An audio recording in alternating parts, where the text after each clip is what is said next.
Okay students, अभी तक देखिए हमने सुप्रीम कोर्ट की जो पावर्स पढ़ी हैं उसमें से पहले हमने क्या पढ़ा था। एडवाइजरी जुरिस्डिक्शन पढ़ी थी। एडवाइजरी जुरिस्डिक्शन में हमने पढ़ा था एक तो प्रेसिडेंट सीक कर सकते हैं किसी भी क्वेश्चन ऑफ लॉ और फैक्ट ऑफ पब्लिक इंपॉर्टेंस पे, और एक प्री कॉन्स्टिट्यूशन डिस्प्यूट्स हैं, ट्रीटीज हैं, सनद्स हैं, उनके ऊपर भी पूछ सकते हैं।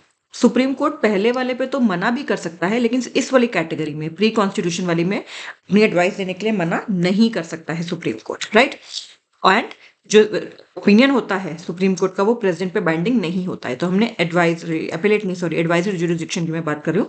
एडवाइजरी जुरिस्डिक्शन हमने कर ली थी यहाँ तक। अब हम आगे करते हैं कि सुप्रीम कोर्ट जो है वो एक कोर्ट ऑफ रिकॉर्ड है। कोर्ट ऑफ रिकॉर्ड, इसका मीनिंग क्या है? इसका मीनिंग है कि दो बातें हैं इसमें, ठीक है। पहले एक बार थोड़ा सा और देख लेते हैं कि supreme court court of record है and it has the power to punish for contempt of itself. इसका कोई कंटेम्प्ट करता है अगर, चाहे वो सिविल के लिए हो, सिविल मैटर्स में हो, चाहे वो क्रिमिनल मैटर्स में हो, वो भी हम देख लेते हैं कि सिविल कंटेम्प्ट का क्या मतलब होता है, क्रिमिनल कंटेम्प्ट का क्या मतलब होता है, वो भी भी देखेंगे। और ये हमारे कॉन्स्टिट्यूशनल प्रोविजंस हैं। Article 129, article 141, article 142। 129 में सुप्रीम कोर्ट को कहा गया है कि ये कोर्ट ऑफ रिकॉर्ड है, उसको पास पावर है कंटेम्प्ट के लिए पनिश करने की भी। 141 में बोला है कि जितने भी लॉ सुप्रीम कोर्ट के होंगे, यानी कि जितनी भी जजमेंट वगैरह जो होंगी वो प्रेसिडेंट ली जाती है, तो वो बाइंडिंग है सारे कोर्ट्स पे। इसी तरह से 142 में कहा है कि सुप्रीम कोर्ट के पास पावर है to do complete justice in any matter. इसी के तहत तो वो गाइडलाइंस वगैरह भी निकाल देते हैं सुप्रीम कोर्ट। अब एक एक करके इनके बारे में पढ़ते हैं। तो सबसे पहला जो है वो है कि क्योंकि ये कोर्ट ऑफ रिकॉर्ड है, तो इसके जो रिकॉर्ड है जुडिशियल प्रोसीडिंग्स का, जितनी भी जजमेंट्स आ रही हैं सुप्रीम कोर्ट की, जितनी भी जजमेंट्स होती हैं, ठीक है, जितनी भी प्रोसीडिंग्स होती हैं, जितने भी एक्ट्स होते हैं, उनको प्रिजर्व किया जाता है, उनको रिकॉर्ड किया जाता है ताकि परपेचुअल मेमोरी रहे, ठीक है। और इनकी एविडेंशियरी एक वैल्यू होती है। इसको किसी और कोर्ट के में इसको क्वेश्चन नहीं किया जा सकता। इसीलिए आपने देखा होगा कई बार होता है कि सुप्रीम कोर्ट के या इवन हाई कोर्ट अगर कोई केस करता है तो उसमें सुप्रीम कोर्ट के जजमेंट्स का रेफरेंस देता है, ठीक है, कि फलाने फलाने कोर्ट में, फलाने फलाने एआईआर में, उसमें वो उसको रेफर करता है। क्योंकि ये जो है हर जजमेंट, हर उनकी जो एक्ट है, जो हर उनका प्रोसीडिंग है, उसको रिकॉर्ड किया जाता है, प्रिजर्व किया जाता है परमानेंटली, ठीक है। ये पार्ट ऑफ पब्लिक लॉ होते हैं, can not be challenge for authenticity, क्योंकि इनकी एविडेंशियरी वैल्यू होती है और इसको किसी भी कोर्ट के आगे क्वेश्चन नहीं किया जा सकता। इनको एक तरह से लीगल प्रेसिडेंट्स माना जाता है, लीगल रेफरेंसेस, ये लीगल प्रेसिडेंट्स। इसलिए जब मैं बोल रही हूँ आपको कि और कोर्ट्स जो है वो रेफर करते हैं कि हाँ, अपनी इवन जजमेंट्स में भी इसको रेफर करते हैं कि जैसा कि सुप्रीम कोर्ट के उस वाले केस में कहा गया, एक जजमेंट में कई सारे जजमेंट्स को रेफर किया जा सकता है।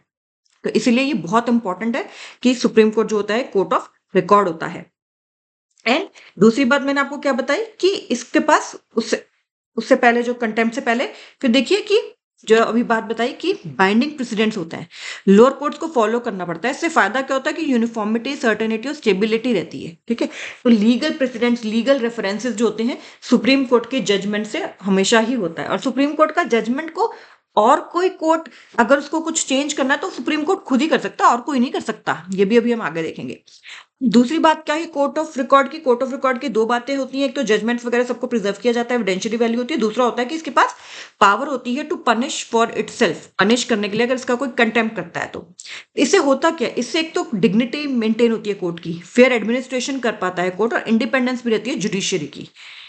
ये किया है क्यों ऐसा, इस ये बताया गया। अब देखिए दो तरह के हैं, सिविल कंटेम्प्ट और क्रिमिनल कंटेम्प्ट। सिविल कंटेम्प्ट में क्या मतलब है कि कोर्ट ने कोई ऑर्डर दिया, कोर्ट ने कोई ऑर्डर दिया, किसी ने जानबूझ के इसको, मतलब विलफुल डिसओबीडियंस की, इसको माना नहीं, कोई ऑर्डर था, कोई रिट थी, कोई जजमेंट थी, तो उसको माना नहीं विलफुली। एक होता है कि कुछ कारण ऐसे थे जिसकी वजह से वो नहीं कर पाए, लेकिन कोई अगर विलफुली करता है तो उसको कंटेम्प्ट ऑफ कोर्ट माना जाता है, सिविल कंटेम्प्ट माना जाता है उसको।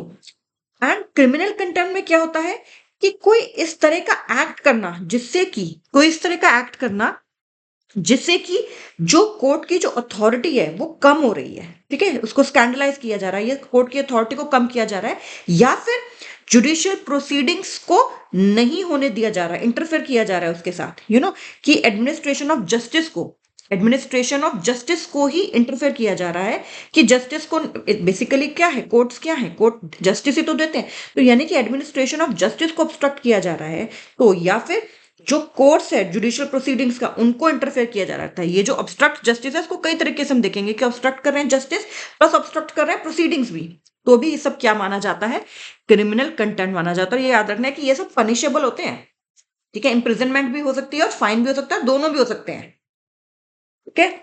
एंड सुप्रीम कोर्ट ने यह भी कहा था कि इसके पास पावर है, सुप्रीम कोर्ट के पास पावर है ना सिर्फ अपने आप के, अपने सुप्रीम कोर्ट के कंटेम्प्ट के लिए पनिश करने के लिए, बल्कि अगर कोई हाई कोर्ट या सबऑर्डिनेट कोर्ट या ट्राइब्यूनल्स का भी अगर कोई कंटेम्प्ट करता है तो भी सुप्रीम कोर्ट उनको पनिश कर सकता है, जो कंटेम्प्ट कर रहा है उसको। तो सिर्फ अपने ही कंटेम्प्ट के लिए नहीं, तो क्योंकि बेसिकली क्या ना, कोर्ट्स का माई बाप है, supreme court is the my बाप ऑफ द कोर्ट्स, तो कह रहा है कि हम अपने से जो नीचे के कोर्ट्स है उनका भी अगर कोई कंटेम्प्ट करता है तो उसके लिए भी हम पनिश कर सकते हैं, ठीक है। तो this is a very important thing, okay. लेकिन देखिए, क्योंकि हमारी कंट्री डेमोक्रेसी है, तो लेकिन सुप्रीम कोर्ट को ही पता है कि अगर कोई फेयर वे में रिपोर्ट कर रहा है जुडिशियल प्रोसीडिंग्स को, ठीक है, और अगर इवन क्रिटिसिज्म भी कर रहा है जो कि फेयर और रीजनेबल है, किसी जुडिशियरी कोई जजमेंट दी सुप्रीम कोर्ट ने और अगर उसका कोई क्रिटिसिज्म भी कर रहा है, तो दैट डज नॉट मीन कि वो कंटेम्प्ट हो गया, अगर वो फेयर है तो, ठीक है। आप कोर्ट की अथॉरिटी को कम नहीं कर रहे, आप अपने व्यू दे रहे हो, फेयर क्रिटिसिज्म कर रहे हो, अगर आपको लगता है रीजनेबल क्रिटिसिज्म है, तो ये सब कंटेम्प्ट ऑफ कोर्ट नहीं होगा, क्योंकि अदरवाइज तो मीडिया वाले, न्यूज़पेपर वाले कुछ लिख ही नहीं पाएंगे, ठीक है, कोई अच्छे जो क्रिटिक्स है वो कुछ लिख ही नहीं पाएंगे, तो ऐसा नहीं है कि वो भी कंटेम्प्ट माना जाएगा, नहीं। अगर कोई फेयर एंड एक्यूरेट रिपोर्ट करता है जुडिशियल प्रोसीडिंग्स की तो वो भी अलाउड होता है, और अगर कोई फेयर एंड रीजनेबल क्रिटिसिज्म भी करता है जुडिशियल एक्ट्स का या उसकी एडमिनिस्ट्रेटिव साइड जो है जुडिशरी की, उसमें भी अगर कोई कमेंट करता है तो भी कोई दिक्कत नहीं है, तो भी वो कंटेम्प्ट ऑफ कोर्ट में नहीं आएगा। और जैसे मैंने अभी आप थोड़ी देर पहले जस्ट बताया था कि वो एरर करेक्शन कर लेता है थ्रू रिव्यू, अपनी जजमेंट्स को सिर्फ सुप्रीम कोर्ट ही कर सकता है, क्योंकि सुप्रीम कोर्ट से ऊपर कोई अथॉरिटी है ही नहीं।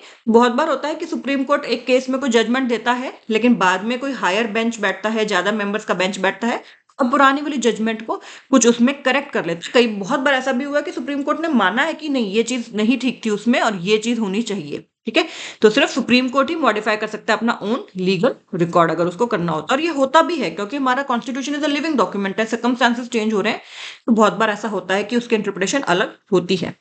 फिर इसके सिवा कहते हैं कि देखिए, जो आर्टिकल 142 भी में ऊपर बताया था कि वो कंप्लीट जस्टिस कर सकता है सुप्रीम कोर्ट, इसी के बेसिस पे वो गाइडलाइंस इशू करता है। देखिए कितनी बार ऐसा हुआ है कि सबसे फेमस जो गाइडलाइंस रही हैं, Vishakha guidelines on sexual harassment 1997, जितने भी ऑफिसेज होते हैं, चाहे वो प्राइवेट हो चाहे वो गवर्नमेंट के हो, हर जगह ट्रेनिंग दिया जाना मैंडेटरी है, ठीक है। ये सब विशाखा गाइडलाइंस के बाद ही तो आया था, ठीक है।